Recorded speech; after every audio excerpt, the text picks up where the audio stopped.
For those of us who were here in late October 2007, the image and feel of San Diego up in flames is seared into us. The blood-tinged sky, the air thick with smoke, ash, and panic. San Diego Fire Battalion Chief Craig Newell was on the front lines. It was like standing in a hurricane that was on fire. I mean, I could barely stand up, the wind was so bad. And it was whipping embers right by me sideways. In the end, the fires killed 10 people. More than 2,000 buildings and homes were destroyed, causing $2 billion in damage, and 500,000 people had to be evacuated.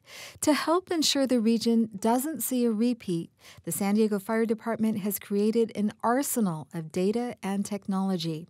The department's emerging technology manager, Mike Scott, says the biggest risk to life and property has been in the region's backcountry. So experts and fire officials studied the area and tried to identify where are the risks, where are the poor roads, what are the evacuation issues, how's the brush going to behave under a Santa Ana wind condition.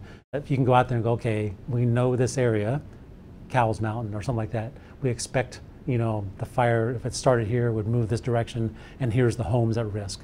Here's the critical infrastructure we got to protect. Newell says as a result, firefighters now have a library to help them. We've planned pages and pages of information. So if the fire comes up this canyon, here's what we're going to do. Here's how many fire engines we need. Here's how many helicopters we need. Here's how many crews we're going to need. Newell says the information dubbed the Wildland Plans also contains evacuation triggers. So if the fire comes down San Clemente Canyon on a wind-driven fire like we had in the Witch Fire and the Cedar Fire, we know when to start evacuating the neighborhoods so that we allow time for people to make the announcements, for people to get out of harm's way. Fire teams outside of San Diego who come to help can also download the plans on their phones or tablets. Those devices are another big change since 2007. Newell says fire engine captains out in the field now have smartphones and tablets, in addition to PCs, in the fire engines. Which allows them to step away from the fire engine and carry that with them on the cell phone or on a tablet and have all the information, have the satellite imagery, have the mapping technology, have the connections to these programs that they can see in real time. And it allows them to check weather apps, a crucial tool for firefighters. At one point, the wind may not be to where our position is, but in an hour it will be. And I don't want to be out in front of it if it's going to hit us. There's more. San Diego firefighters will now have access to General Atomics sensor technology on winged aircraft, which can spot objects 40 kilometers away.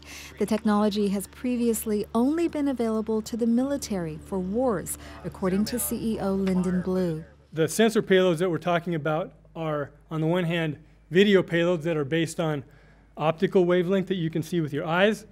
Then different infrared wavelengths, which you can't see with your eyes, but they can see through smoke pretty well and see in the dark. And you also have ground imaging radar capability, which can see through also pretty much anything. General Atomics Communication Manager Chris Wright says the technology will better help firefighters map out the perimeter of fires. The goal is to spot a fire faster, to put it out faster, to help the firefighter be more effective because he's got the best information. So with all of this new technology, are the days of colossal fires like 2007 over in San Diego County? Battalion Chief Craig Newell says not so much. Because what we're fighting is a battle of Mother Nature on two fronts.